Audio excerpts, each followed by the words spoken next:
Cake ඩමි එකක් කොහොමද ආපහු ප්‍රයෝජනයට ගන්න පුළුවන් විදියට ක්ලීන් කරන්න කියලා අද වීඩියෝ එකෙන් බලමු.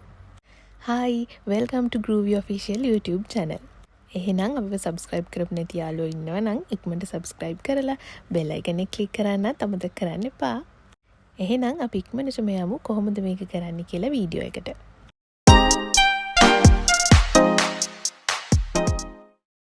හරි, එහෙනම් අපි බලමු කොහොමද මේක කරන්න කියලා. මේ ඩමි එක කවර් කරලා තියෙන්නේ මම රොයල් අයිසිං එකෙන්. අපි වෙඩින්ස් වලදී ගන්න ස්ට්‍රක්චර්ස් වල එහෙම ගොඩක් තියෙන්නේ මේ රොයල් අයිසිං එකනේ. ඒක නිසා අපි බලමු කොහොමද මේ රොයල් අයිසිං එකෙන් තියෙන ඩමි එක මම අද ක්ලීන් කරගන්නේ කියලා. මේකේ උඩ එඩිබල් පර්ල්ස් තිබුණා. ඒ පර්ල්ස් ටිකත් මම ගලවලා අයින් කරා. ඊට පස්සේ මේ ඔයාලා දැක්කා වගේ මේකේ තිබුණු බෝ එක මම ගලවලා අයින් කරා. දැන් මම මේ කරන්නේ මේ බෝඩ් එකට සෙට් කරලා තියෙන ඩමි එක ගලව ගන්න එක. බෝඩ් එක මම සෙට් කරලා තිබුණේ ඩබල් ටේප් එකෙන්. ඒ ඩබල් ටේප් එක ගලව ගන්න එක තමයි මම ඒ කරේ. ඊට පස්සේ කේක් බෝඩ් එක අයින් කරනවා මම. අයින් කරලා මේ ඩමි එක විතරක් ගන්නවා ක්ලීන් කරන්න. මම සමහර වීඩියෝස් වල දැකලා තියෙනවා ඩමි එක ක්ලීන් කරන එක එක විදි. ඉතින් මම දැන් මේ පෙන්වන්න හදන්නේ යාලා කරන සමහර විදි කිහිපයක්. හැබැයි ඒ විදි වලින් ඔයාගේ ඩමි එකට ඩැමේජ් වෙන්න පුළුවන්. ඒක නිසා අපි බලමු හරියටම කොහොමද කරන්නේ කියලා. ගොඩක් අය කරන දෙයක් තමයි මෙන්න මේ විදියට ඩමි එකේ ලයින් එකක් මාක් කරලා එතන ඉඳලා ඩමි එකේ අනිත් පැත්තට මෙන්න මෙහෙම පිහියකින් මේක ගලවන්න හදනවා. හැබැයි ඔයාලා දන්නවා රොයල් අයිසිං එක ගොඩක් හයි වෙන අයිසිං එකක්. සාමාන්‍යයෙන් ඒක අපිට නීට් කරන්න ඕන නම් පස්සේ වැලි කොලයක් අල්ලලා තමයි අපි නීට් කරන්නේ.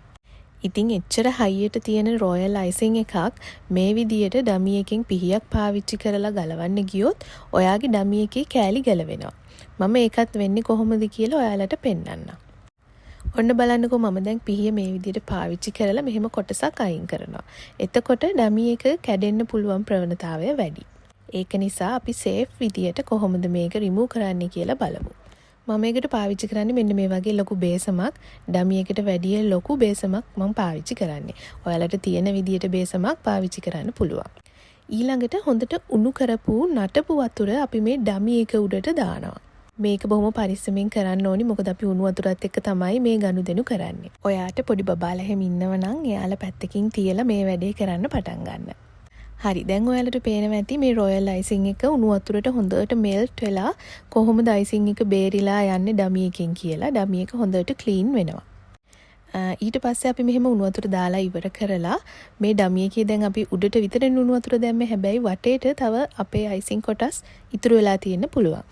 ඒක නිසා ඒ අයිසිං කොටස් ටිකත් ඉවත් කරගන්න ඕන නිසා බොහොම පරිස්සමෙන් අපි මේ ඩමි එක බේසම ඇතුලේ අනිත් පැත්ත හරවලා වටේට තියෙන රොයල් අයිසිං ටිකත් අයින් කරගන්නවා.